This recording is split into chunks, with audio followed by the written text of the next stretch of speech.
Friends, we are talking today about a topic, a conversation that might make you feel a little bit uncomfortable. And usually that's a good thing, because if we're uncomfortable, it means something might be hitting a little close to home. Doesn't mean it's easy, but it might mean it's really important. What we're talking about today in episode 76 of the Love Your People Well podcast is how to stop being passive aggressive. Now, this might be something that you totally don't struggle with, and we will talk a little bit about how to handle it when other people, your husband or your kids, might be communicating or acting in a passive aggressive way toward you. But this is something that a lot of moms struggle with. There's a number of reasons for that. We are going to touch on some of those, but my ultimate goal today really is not for any of us to beat ourselves up or to start feeling guilty about how we communicate, but to understand ourselves better and to start expressing ourselves with healthy communication. And we're specifically going to be looking at our marriage and our parenting, those close, intimate family relationships. But you might be thinking, I don't really struggle at home, but I really struggle at work, or I really struggle with the other ladies at church. Everything we're going to talk about today definitely applies to pretty much every relationship, because we always have at least the opportunity to choose to communicate in a passive-aggressive way. But it does tend to come out most frequently at home because it's usually happening when we're feeling awkward, we're feeling vulnerable, we're feeling uncomfortable with our emotions, and we're maybe over-prioritizing the other person or their reaction. So that is a big part of why we're zeroing in specifically on our marriage and our parenting. So if you ever struggle with some mom anger and maybe not communicating the most effective way, not always expressing yourself in an appropriate or healthy way, then this episode is for you. So let's dive in, friends. Welcome to the Love Your People Well podcast, where we help women grow godly relationships, grateful hearts, and grace-filled lives. I'm Jess, and I'm a marriage and family therapist, a Christian, a wife, a mom, and I believe that God creates us for relationships. Relationship with Him and with each other. So if you're looking to love God well, to love yourself, your family, and those around you well, you're in the right place. Stick around, friend, and let's get started. Now, as we jump into this conversation today about passive-aggressive behavior, I probably am going to jump back and forth between the word behavior and the word communication, because it sometimes, it's kind of a jumbled mess of both of them. We are communicating through our behavior a lot of times, as well as through our word choice when it comes to acting in a passive-aggressive manner. And so please don't get confused if I jump back and forth, because really they're all kind of jumbled up together. We are communicating, we are behaving. It's one big piece of the same pie. And before we start our conversation about how to understand what passive-aggressive behavior really is and looks like and how to stop it, let me remind you of my usual disclaimer. I am a licensed therapist in South Carolina, but this podcast is not therapy. I am not your therapist, and there's always a link in the podcast description to a page on the website. It's loveyourpeoplewell.com/counseling. If what we're talking about today really hits home and you find yourself feeling really upset about it or challenged by it or convicted by it, then it might be helpful to check out that link and some additional thoughts about when counseling might be helpful or how to connect with a great Christian counselor. We do, of course, have some resources through Love Your People Well above and beyond the podcast. This is probably our number one resource, twice a week, totally free, available for everyone. But we all have different topics or different issues that we need to go deeper in. And so that's why we offer some additional resources through the Love Your People Well ministry. And so when we think about passive-aggressive communication, I would particularly encourage you to think about two resources that we already have available about communication. We have a 40-day devotional diving into God's Word around the topic of communication, specifically in marriage. That is a great resource if passive-aggressive behavior or other communication struggles are happening in your marriage. We also have the free 10-point conflict resolution checklist. And a lot of times passive-aggressive behavior does come up when we're trying to avoid conflict or we're trying to resolve it without actually talking about it. And so that 10-point checklist might be really helpful so you don't have to think in the moment about what to do.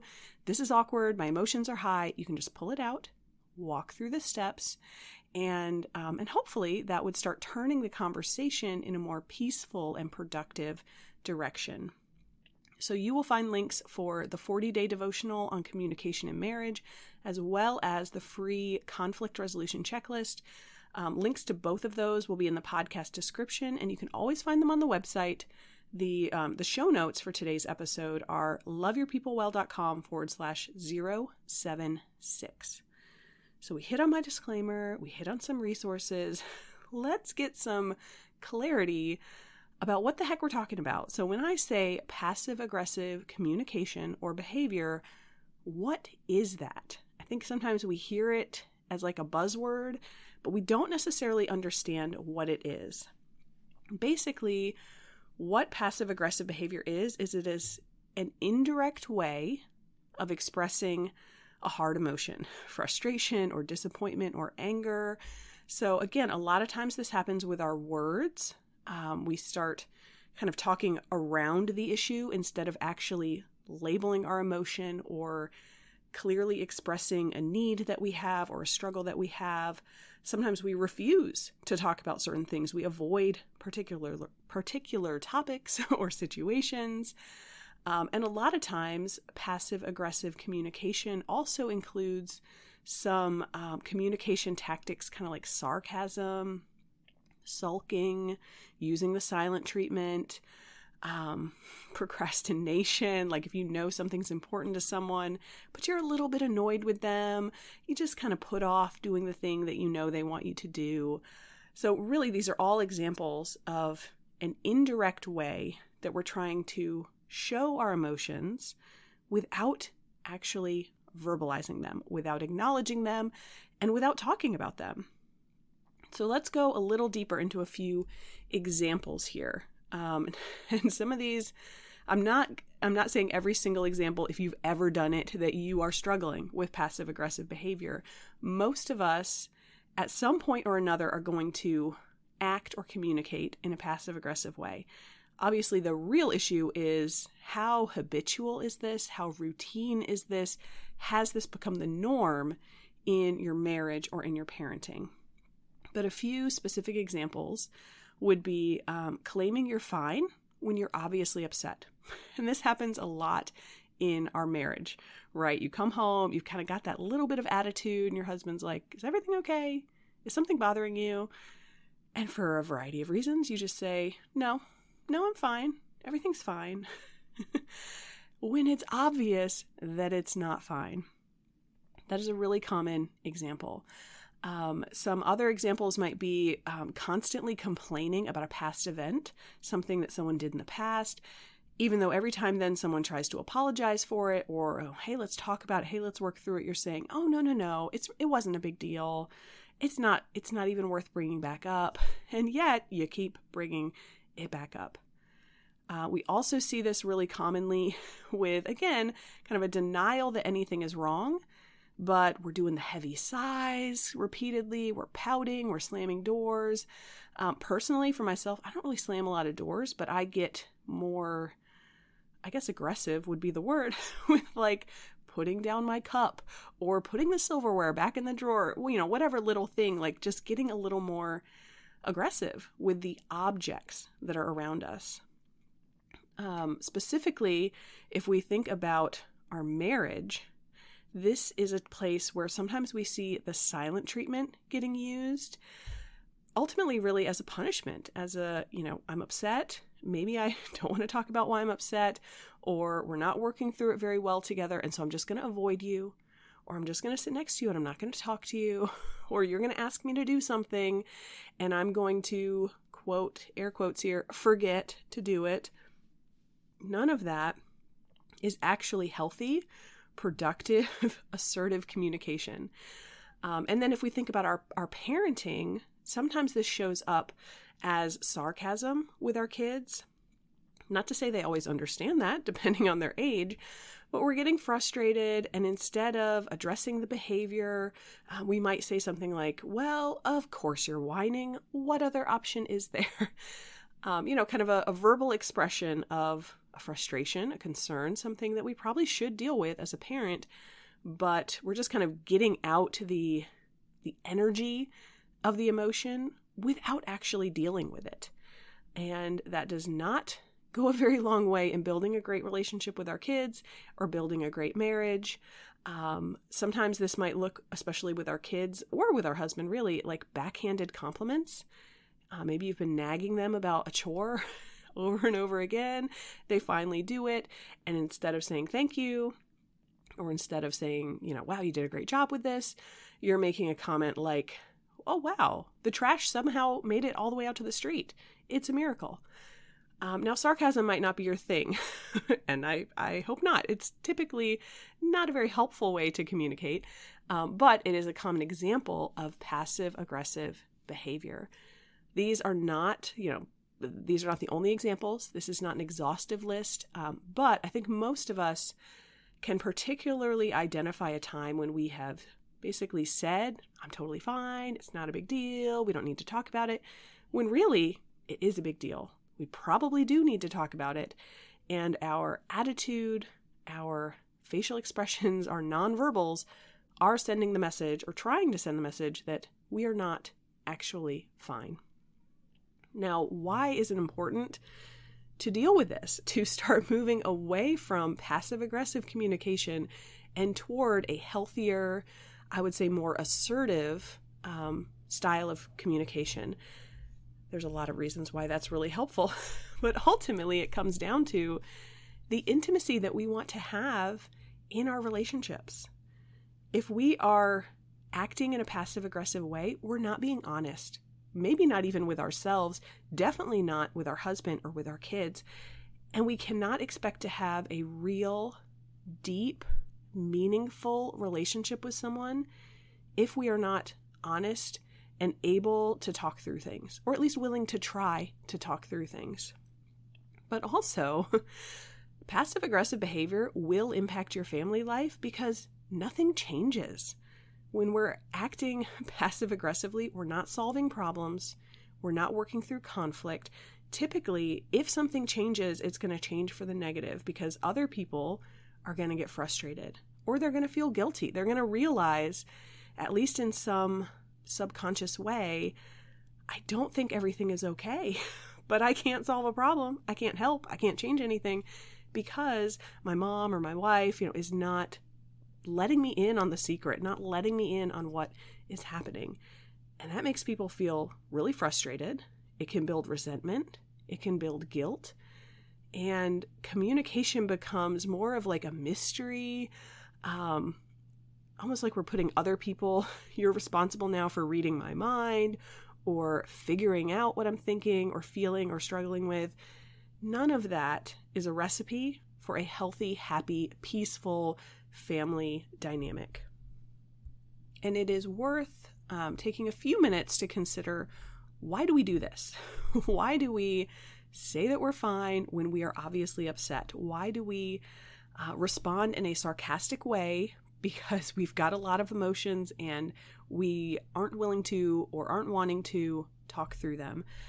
There's a lot of different reasons why this might come up. I don't want us to get too sidetracked there, but if you can identify for yourself what is kind of triggering that behavior for you, it might make it easier to change the pattern. So I do want to highlight that. Some of the most common reasons why we start communicating in a more passive-aggressive way is because we're really uncomfortable with our emotions. Now, that might be from how we were raised when we were kids. That might be some history in our marriage.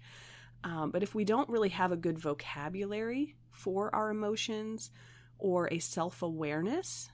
Sometimes we are acting passive-aggressively because we actually don't realize we're frustrated or we're stressed or we're angry. We just kind of assume everything is fine. If we don't really understand ourselves, we might miss the cues, and then we start reacting in a passive-aggressive way, in part because we can't talk about it because we don't even understand it. So that is a really common reason why we turn into passive-aggressive behavior, not really knowing what to say or how to talk about it, or we really are going way too far to try to avoid conflict and maybe do some people-pleasing. Because we care about these people. We want to have a great marriage. We want to have a great relationship with our kids. Conflict is awkward. It doesn't feel good. It doesn't always get resolved in a smooth, happy, shiny bow on the problem. And that's awkward. That's difficult. That's uncomfortable. And so sometimes we start to avoid those conversations. Maybe we do understand what we're feeling or what we're thinking, but we avoid having the conversation in order to avoid the discomfort of it. Ultimately, that's not very helpful. And if that is you in particular, that free 10-point conflict resolution checklist that I talked about might be really helpful. And actually, as we're talking about this, I know I mentioned our 40-day devotional on communication in marriage, which would be really helpful if you're struggling with this. But if you are falling more into that camp of just like, I don't really understand my own emotions, I realize I'm angry and it's like, oh, I've been angry for days and I didn't even know it. We do also have a 40-day devotional on anger and emotional control. All of those not really that fun emotions that come with motherhood and family life. So that also might be a really helpful resource for you. And then a third reason that I would highlight for why, at least a common reason why we start acting in a more passive-aggressive way is because we have tried, and this probably is most common with our husband more so than with our kids, but if we have tried to talk things through, to express ourselves in a healthy way, to be assertive and clear about what we need or what we want, what we're struggling with, and our husband has not responded very well, then we sometimes start to back off. It becomes easier, or it feels a little bit safer to be sarcastic or to go with the silent treatment or to otherwise act in a passive-aggressive way rather than continue to put ourselves out there and feel like we're getting shut down. So if that is you, if you are in that boat, that's probably a good time to consider counseling. Maybe that's professional counseling. Maybe that's meeting with a pastor or a friend or another couple who you're close with. Maybe, I would even say hopefully, that's a conversation with your husband to say, hey, I've noticed this pattern.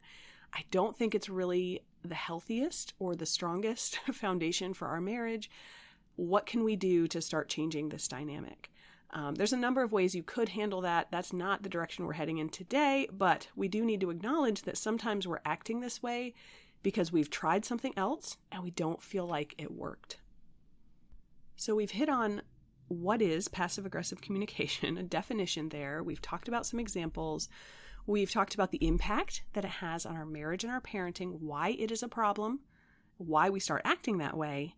Let's address one other kind of background issue before we talk about some practical strategies for how to change this pattern of behavior.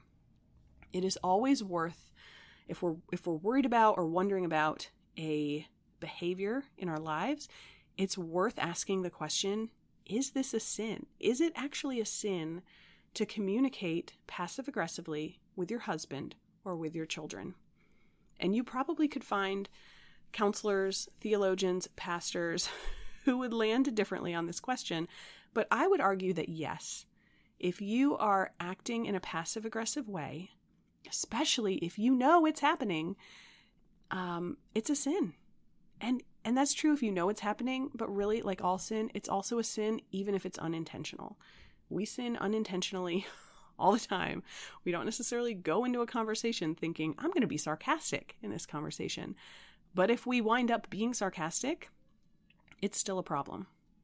And the reason that I would say yes, passive-aggressive communication is a sin, there's a few different scriptures that I would turn to there. One is James chapter 4, verse 17, which tells us, if anyone knows the good thing they ought to do, and they don't do it, it is sin for them. Now, this again does not necessarily speak to those of us who don't even realize we actually are frustrated, we actually are angry. So when our husband says, "Is everything okay?" and we say, "Yeah, I'm fine," even though it's not, if we don't realize that, we don't quite fall into this camp. But for a lot of us, we know something's going on here and I'm avoiding it, or I don't want to talk about it, or I'm not ready to talk about it. And if we wind up then being sarcastic or ignoring someone or putting something off that we know we should do, James chapter 4 right here is telling us, if you know that you should do X and you wind up doing Y, that's a problem. That's a sin. And then we also have a really helpful scripture in 1 Corinthians chapter 10, verses 23 to 24, which tells us, "I have the right to do anything, you say, but not everything is beneficial. I have the right to do anything, but not everything is constructive. No one should seek their own good, but the good of others." And this happens so often when we think about communication. If we are reacting in a passive-aggressive way, we're not seeking the good of the other person. We're avoiding conflict, or we're trying to deal with our own emotions, internally or ourselves.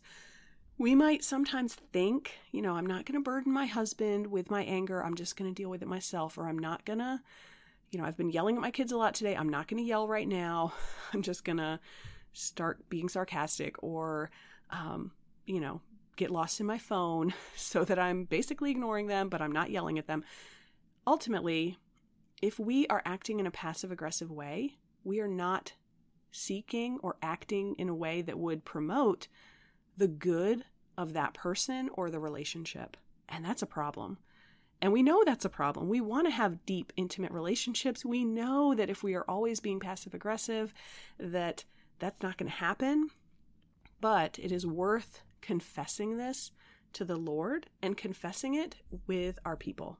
Now, again, hopefully that's your husband, that you can tell him, "I'm struggling with this. I want to confess it.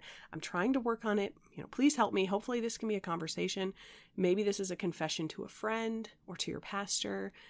But if you know this is a habit or this is a pattern in my life, that is a problem and it needs to be dealt with. So let's turn the corner, my friends, and let's talk about how do we do that? How do we change this pattern?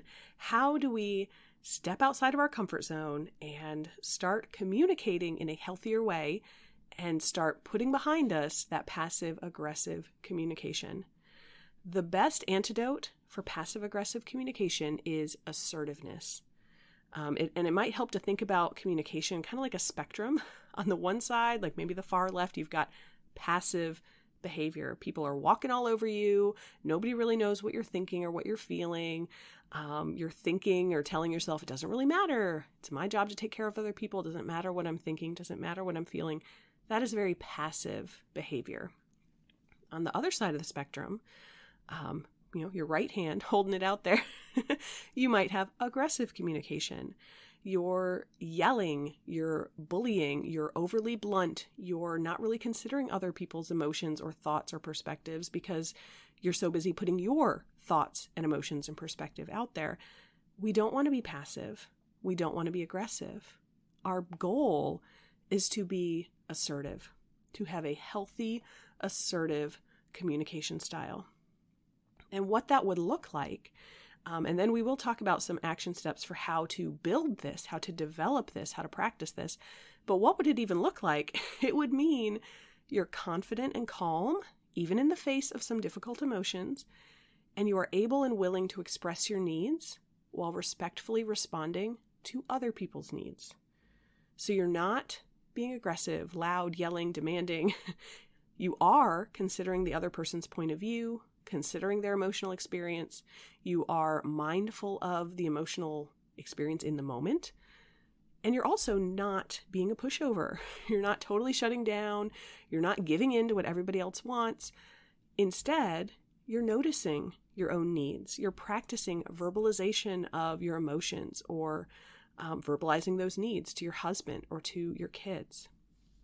And it's really helpful, if you're struggling with this, to figure out a way to remind yourself regularly of basically avoiding both camps, reminding yourself, my feelings matter. My desires matter, but they don't trump everyone else's feelings and desires. We have to try to walk that line and figure out, how do I deal with these emotions so that they're not overwhelming me in the moment? And then how do I express them in a healthy way to this other person?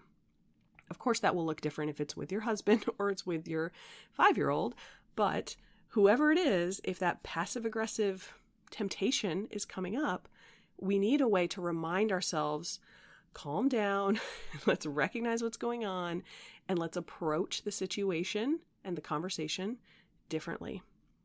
So again, this is where those devotionals I've already mentioned, our devotional on communication in marriage, on anger and emotional control, might be really helpful to help you better understand your own emotional experience, your own communication patterns, the good and the bad, and start moving in a direction that is more in line with God's word.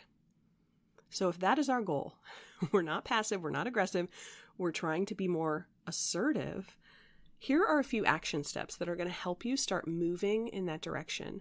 And again, if this is something that just kind of happens once in a while, these action steps will still be helpful.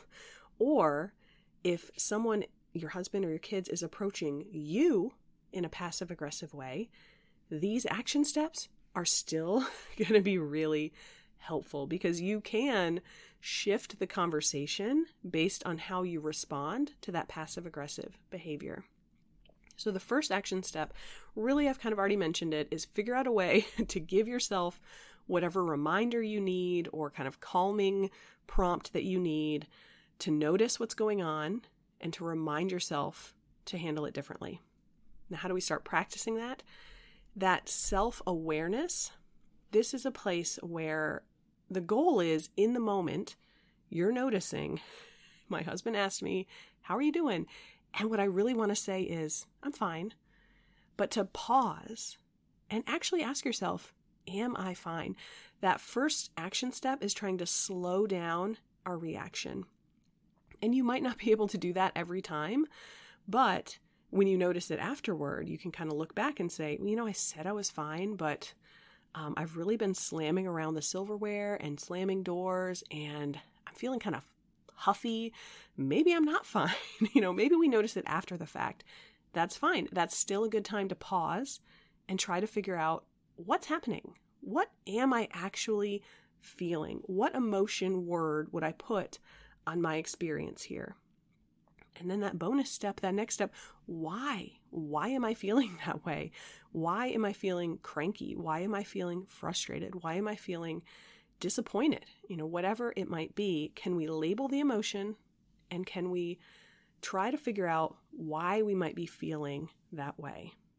Now, this step here, this action step, that self-awareness, may or may not change the moment, like that actual conversation in the moment. The better that we get at it, the more that we're doing this, the more likely it is we actually will pause in the moment, and we might not be ready to say, well, actually, I'm feeling really disappointed because blah, blah, blah, blah, blah, blah, blah happened today.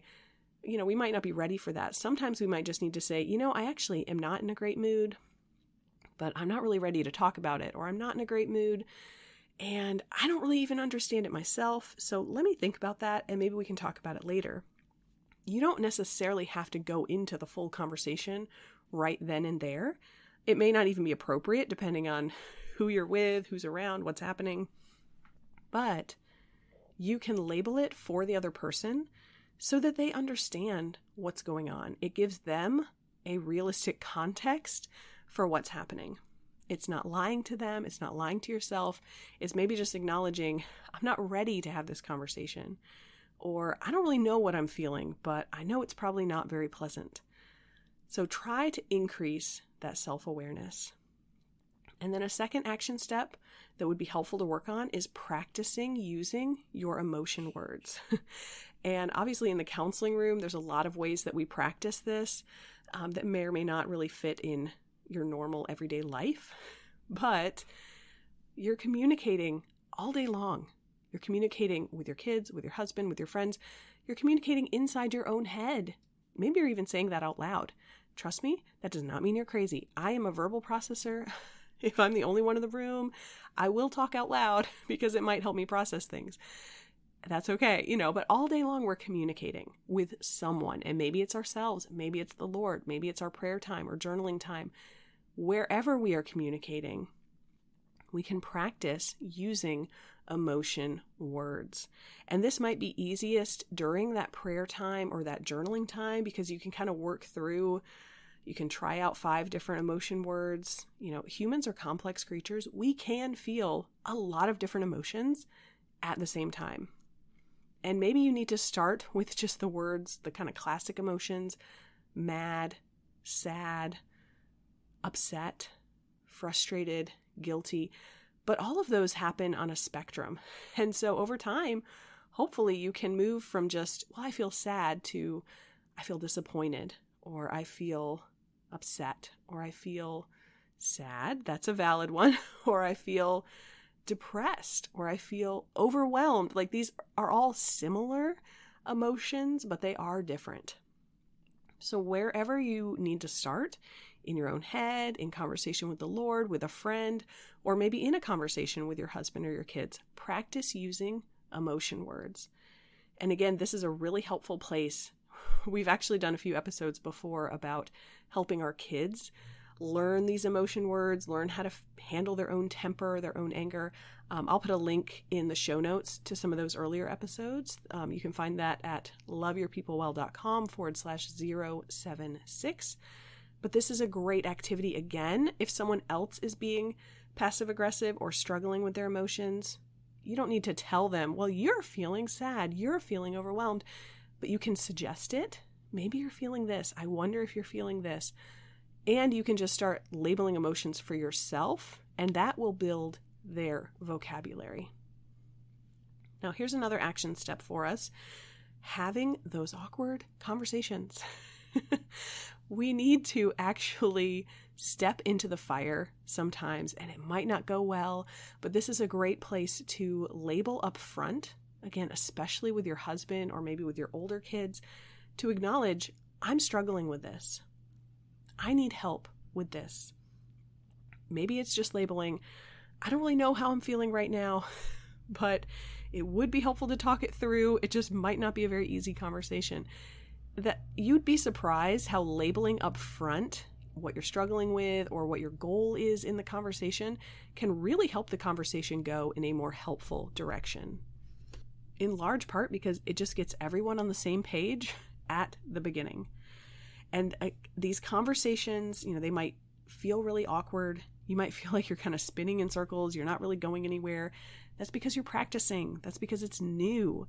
And the more that you can identify ways that your husband and your kids, especially your older kids, can help you with this struggle, that's going to give them a win because now they can feel like, I'm being helpful. I have a response when you're starting to act this way. But it's also going to be helpful for you because they're going to respond in a more helpful way. Sometimes we respond to passive aggressive behavior. Maybe we're yelling, just stop it, or saying something like, oh, you're doing it again. Those might not actually be very helpful in the moment. They might be comments that frustrate you or that kind of push your buttons a little bit. And so figuring out together, what could they say instead that would help you turn the corner? Maybe that's a gentle prompt. Maybe that's them, like some little phrase that they might say that just kind of makes you laugh. In the counseling room, just as an example, this would be for passive aggressive behavior or anger management or, any number of things. One of the things that I will often recommend couples try if they're struggling with this is that the other person says pineapples, like kind of that loud, like stop, there's a car. But to say pineapples or to say daffodils or, whatever ridiculous word is never going to make sense in the conversation, but you both know what it means and it's kind of silly and it can help to lighten the mood. And everyone knows, or at least those of you who are in the know, okay, this is what's going on. This is what I need to do next. without having to have a whole conversation about it. That sounds silly, but you'd be surprised how often some ridiculous little phrase can turn the tide of the conversation. Another action step, I think this is number 4, but maybe I've lost count, that would be helpful here to try to stop being passive aggressive is to really be intentional about identifying ways that your husband and kids are doing a great job. Things that you are happy about in the relationship or in their behaviors, in the things that they're doing. Notice that and verbalize that. Practice sharing those compliments, sharing that gratitude out loud. Now, does that automatically stop you being passive aggressive? No, not necessarily. But it does 2 things for us. First, it starts to shift the balance of the relationship. Even if you're still being passive aggressive a lot, you're now also giving a lot of positive into the conversation, into the relationship, and that helps. But also, the second way this helps us is it will start to shift your perspective. The more that you're noticing the awesome things about your people and verbalizing that, the less you're going to notice the frustrating things about your people. And, well, ultimately not verbalize that, because that's what we're talking about, this indirect, not very helpful way of trying to communicate that. And then the last action step that I want to talk about today is, and this is kind of moving forward, is, I guess the simplest word would be to pause. To pause more often throughout the day. And this might be a pause like I already talked about with the self-awareness, trying to recognize, wait, what am I feeling right now? What am I thinking right now? But figuring out for yourself this could go 2 directions, I guess, as an action step. The pause is the main thing. And then what do you do after the pause? Building that comfort with a real conversation, a more vulnerable conversation. We've kind of already talked about that. But also, especially if you're not really ready for that, or it's a certain, it's just that time of the month, or it's 10 o'clock at night and it's too late to have a real conversation, it may help to have some standard phrases that you can just fall back on.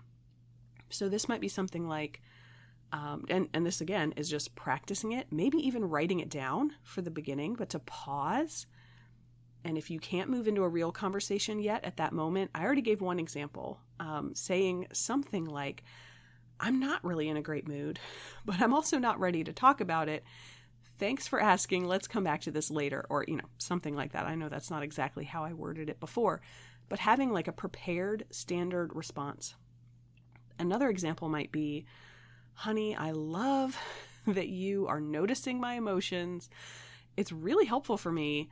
I am really struggling with, fill in the blank thing, whatever it is that I'm frustrated about the trash not going out. I'm frustrated about the kids not listening to me all day, whatever it is. And what I need is, again, fill in the blank. I need 10 minutes to myself. I need to figure out what I'm thinking so we can have a conversation. I need some ice cream, whatever it is. But that kind of if-then formula, having a standardized, already prepared response can be really helpful. Because again, that's not the full conversation. That's not the end of the road, but it can be now I've got road metaphors in my head. The end of the road is we actually talked about my emotion, my struggle, your emotion, your struggle. We had a real conversation. We got somewhere with it. This is kind of that, maybe the speed bump along the way, like to slow you down. So instead of just steamrolling ahead and I'm acting passive aggressively, or I'm acting passively, or I'm acting aggressively, instead, we can kind of insert this speed bump to slow ourselves down, to say, hey, this is what I'm thinking and feeling. This is what I need. Hey, I don't know what I'm thinking and feeling. Let's talk about it later. Or even, this could be anything. This could be that daffodils or pineapple response, but being prepared. Moving forward, when you recognize that hard emotion, pause and have a plan already in advance for what you're going to do next. And again, it might be plan A, plan B, plan C, depending on what's happening. You're going to get comfortable with all 3 plans, and they will become the norm. I know that this is hard work, my friend. When we have built up habits of our communication style, it takes time and effort to change them. So I'm in no way trying to suggest that, oh, if you just check off these boxes, action steps 1, 2, 3, 4, 5, things will be great. I know that it's not that easy, but I also know change can happen and it takes practice. And the more you practice, especially the more you pull them into the loop so they know you're practicing, they know you're working on this, you will start to see those small steps forward. But I would love your feedback if there are other angles of communication or maybe especially assertiveness versus passive aggressiveness. If there are more angles to this that you're still struggling with or you would like me to go deeper on, just leave a review for the podcast and mention that. I always read those. You can always send me an email or DM me on Instagram or something like that. It's at loveyourpeoplewell. But just let me know because we can go deeper into any of these topics that would be helpful for you. But I hope that some of this understanding of passive-aggressive communication and these action steps to change it, I hope they're helpful. I hope they don't feel too overwhelming. Just, wherever you're at today, figure out that next step forward. That's all you need to worry about. That's all you need to be praying about, focusing on, working on, and the Lord will bring grace.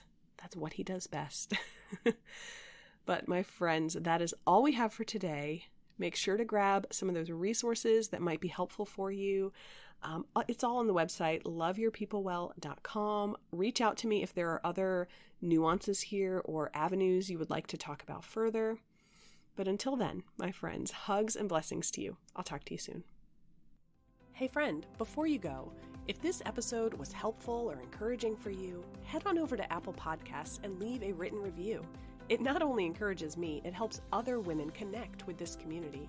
And you know what else? You have a chance right now to love your friends well. Copy the link to this episode and send it in a text to someone who you know needs to hear today's conversation. Or just take a screenshot, post it in your Instagram stories, and tag me at loveyourpeoplewell.